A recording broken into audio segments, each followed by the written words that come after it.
Welcome to the Rider News. I'm John Amaya. And I'm Chelsie Fenichel. Today we will cover the past trip to NBS, a snow day at Rider, how to get financial aid, and a special interview with Dr. Barry Janes. A group of students recently went to Los Angeles to meet with professionals in the broadcasting industry and compete for awards. Here is Chris Neurohr with more on the National Broadcasting Society. The National Broadcasting Society is hosting its 72nd convention. This annual convention is held in various cities across the country, but for 2014, it is set in Los Angeles.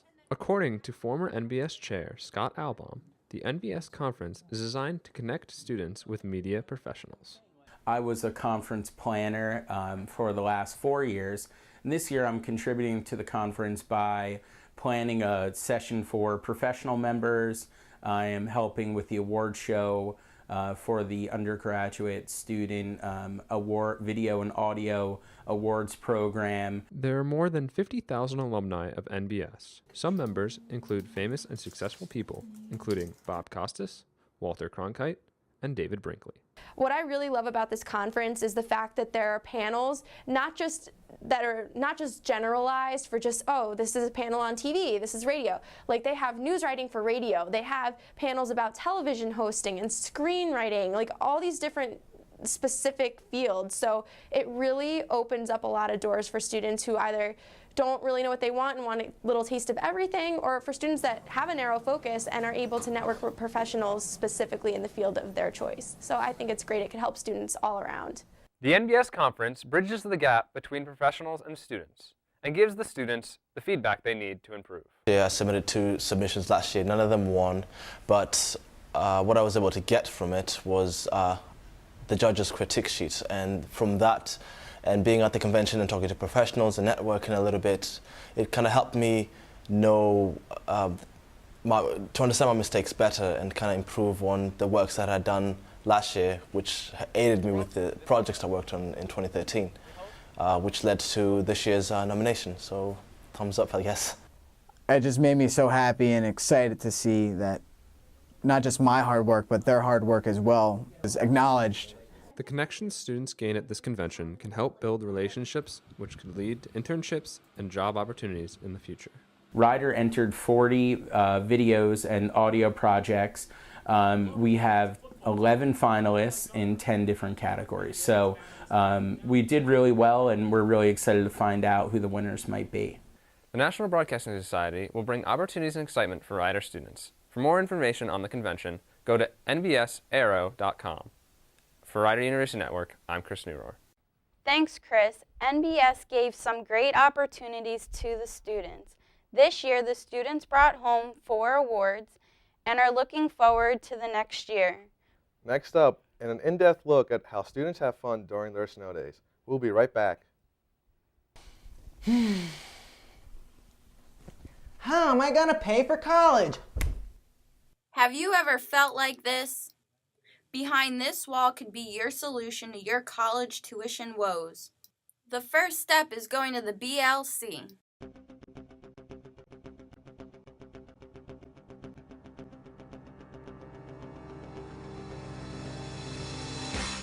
The second step is asking for help. There are grants and scholarships available for any student who qualifies. Available is the FAFSA, Pell Grant, TAG Grant, scholarships for race, gender, and family history, just to name a few. For more information, financial aid is located on the 2nd floor of the BLC, or go to www.rider.edu find aid, or call 609-896-5360. Welcome back to Rider News. After inches upon inches of snow, I went out into the storm to gather information on how students spend their day on a snow day here at Rider. Snow Day? A special day that students always wished for as they were growing up. Now that they are in college, snow days are a little less appealing to some students. Oh, I didn't plan the snow. It's too cold. I don't like the snow much anyway. No. Snow stopped being fun as soon as I started having to shovel it. Even though there were some students that disliked the snow, There were some who went out of their way to enjoy their snow day. Well, one of the snow days, a little bit earlier in the semester, we ended up making a big igloo out in the front of the house over by SIGEP. So that was fun. So that was probably the only time I actually played in the snow this year. I did. I had a great snowball fight with some of the rider students that I had no clue who they were, and it was a great time. Throughout the month of February, New Jersey has been hit by 2 to 3 snowstorms within the same week. By having classes canceled, what did rider students do on their time off? Most students would probably just sit in their room or slack off, or they can get their work done if they're productive enough. Sleep a lot. I don't know. We go out. Well, actually, we don't go out at all. Generally, we stay inside, watch some Netflix, hang out with our neighbors. I don't really see much else we do. It's a pretty quiet day. Most students typically just kind of enjoy the snow day. They don't really work on anything. They don't really try to get involved or get any of their schoolwork done. Rather, they just try to enjoy almost as much fun as you could have at Rider University during the snow. Watch movies mostly and catch up on shows. Netflix is always a big deal on snow days for me. So It seems that some students here at Rider enjoy their snow days, others not so much. With New Jersey facing another 6 to 12 inches in the upcoming days, I wonder what the students will do. That's all we have for today. For the Rider News, I'm John Amaya. Hopefully the snow has stopped for this year. It's been a long one. Stay tuned for a look at Greek life. We'll be right back. Rider Ultimate Frisbee. It's a great way to make a ton of friends, either from Rider itself or from a lot of schools in general. Tons of friends. It's a great way to stay in shape. We have awesome jerseys. Ultimate's not just a sport, it's a lifestyle. Rider Rangers Ultimate Frisbee. Come to a practice 5 at night to 7 at night, Mondays and Tuesdays on Daly's Field. Welcome back and get ready for a close-up on Greek life, specifically the Phi Sigma Sigma sorority. I went on the scene to gather information. 10% of Rider students are involved in Greek life. There are 4 fraternities and 7 sororities. The focus today will be Phi Sigma Sigma, also simply known as Phi Sig. This sorority was founded by 10 women in 1913 at Hunter College in New York and was locally founded April 24, 2004. Many believe hazing and Greek life to go hand in hand, but not Phi Sig. Very strict non-hazing policy, and I can honestly say, I swear to God, I was never hazed. Hazing is not an issue at all here. Phi Sig is more than just partying, pledging, and having fun. They help with many charities and need to do well academically. We are social organizations, but we're also social philanthropic organizations. Each Greek organization on campus has a philanthropy that they dedicate to. So personally, Phi Sigma Sigma is school and college readiness. So we work with the Hamilton School District and help them get supplies and school drives and different things like that. Also, Greek GPAs are higher than the average student. In order to be in Greek life, you have to obtain a certain GPA or you cannot be in it. So our grades are very important to us. Pledging is said to be a stressful but exciting process. You are able to go into all the different sorority houses. You're able to see all the different members, meet new people. It's a good experience because you get to have all your options laid out in front of you instead of going through informal recruitment, which I thought was a little bit, it's a lot different because you just go to the one house that you would like. The extra cost to be in Greek life has often been said goes towards buying your friends. But this is completely false. People think that we are actually paying for our friends is a little ridiculous. We actually pay for many things with our dues, like we pay for our philanthropy events, we pay for our formals, we pay for t-shirts. When you actually go through, you get like a new member t-shirt, or sometimes we have formal shirts where we create memories by creating our own shirt. So as you've heard, being part of a sorority is more than just partying in a social setting or getting hazed to be part of the group. It's about being selfless to different charities, making better students out of these girls, and above all else, sisterhood. Thank you. This is Chelsie Fenichel with COM-331. It looks like sororities can add a lot of excitement and friendship to your college career. Don't change the channel because next up, Chris Neurohr has a splendid interview with Dr. Barry James to discuss traveling with Ryder. We'll be right back. Welcome to the Rider University School Store. It's where your fellow Bronx come to shop.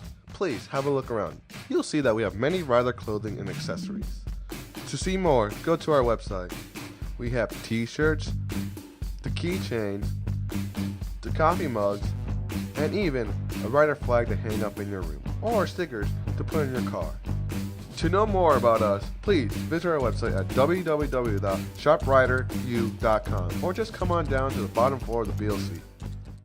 Welcome back. Dr. Barry James had a lot to say about his course. He's planning on it for spring 2015. He gives a lot of great insight on how to travel, where to travel, and what to see while you're there. Here is Chris Neurohr for Traveling with Ryder. Hello, I'm here with Dr. James to talk about a course that he is finalizing for spring break of 2015. And my first question is, what is the class called and what is it going to be about?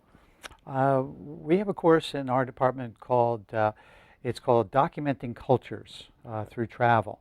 And the idea behind the class is that it can be a little bit open-ended so that different parts of the department could use it. So whether you're a journalism student, you might do something to document the cultures through writing. If you're into photography or videography, you might do something in terms of photo essays or create short documentaries, things like that. So do you think that studying in China or just other countries in general would be more beneficial than staying at Ryder?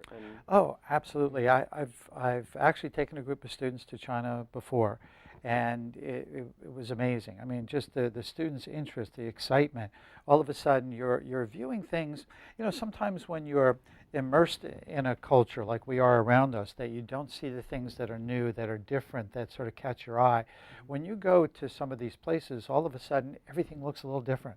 The people look different, the foods look different, the buildings look different, and all of a sudden you go into it with this brand new eye, and I think you really come back here beginning to observe new and different things. The things that were interesting to you while you were taking some of these trips, all of a sudden you come back and you view the things here in a much different way. I think it's an invaluable experience. I'd love it if all of our students were able to take one of these kinds of trips. Yeah, that would definitely be a great opportunity. Now, how many students do you usually take on this trip or are allowed to go? Well, I mean, that's a very good question. You know what? Usually what we try to do is we want to keep the number manageable, right. You know. And a lot of times that has to do with the faculty member themselves. So, you know, I've been on a couple of these trips, and it's very difficult for just one faculty member to sort of manage a very large group. I would find it almost impossible to have, if we had 10, more than 10 or 15 students on a trip if it was just one faculty member. What are the costs associated with the trip? Is it really expensive? Or are students able to get funding from the school at all or anything like that? Yeah, there are a couple of things that we're trying to work on. I think that one of usually these trips are really inclusive. When we put together a trip, what we try to do is we try to cover everything: airfare, lodging, 90% of the meals, if not all of the meals. What we'd like to be able to do is keep a trip in the $3,000 range. Right. And then what if students think about this a little bit, we try to partner it so that a student could enroll in the course for either a spring or a fall semester. So other than academics, what are you going to be doing in China or other countries? Well, you know what, when we go, like for China, it's interesting because what you want to do is that most people want to be tourists and sort of see some of these sorts of places that, so you know what, you want to go to the Forbidden City in Beijing, you know, you want to see the palace, you want to see the Great Wall, you want to go to see the terracotta warriors in Xi'an, and so that there are these key places. One of the best parts about the trip to China the last time that I went was there's usually a home-hosted dinner. And those are wonderful because we sat in a family's home. Their kitchen was probably smaller than the sofa that I'm sitting on. And that's just sort of normal. We ended up, the rooms weren't very big, so we ended up having dinner where we were sitting on the edges of beds that were in the sleeping quarters and things like that. The other thing that was kind of wonderful for me, and I think the students really enjoyed about our last trip, is that we went into essentially Beijing Central Park.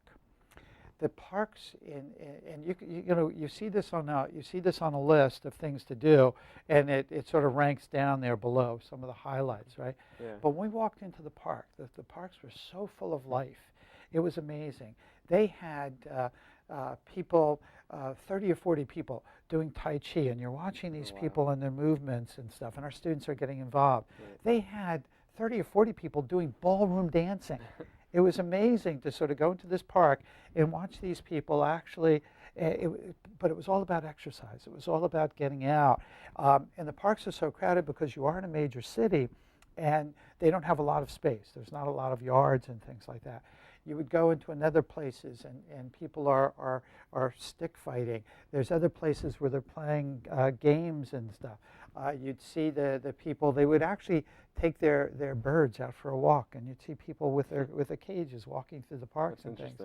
And I've got some wonderful memories of our students practicing Tai Chi, being involved and doing some of these things, and just sort of the smiles on their faces and the involvement with that kind of culture. Yeah, definitely. It sounds like it's going to be a pretty amazing course. You'll learn a lot about different cultures and stuff like that. Yeah, absolutely. We could, if it's anything like the last time, and I'm hoping there'll certainly be a lot of interesting things to see and do.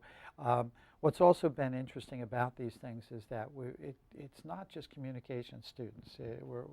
I would be partnering with Dr. Wang in foreign languages who teaches Chinese, and so that you sometimes have these interesting mixtures of different people from different majors who get involved. So it's a lot of fun. All right, well, it was great having you, and thanks for coming. Thank you. Back to the news desk. Dr. Jane's description of the past trips he has taken has made me really excited for future trips. For more information, contact Dr. Janes by email at janes@rider.edu. Well, that's all we have for the Rider News today. I'm John Amaya. And I'm Chelsie Fenichel. Have a nice day.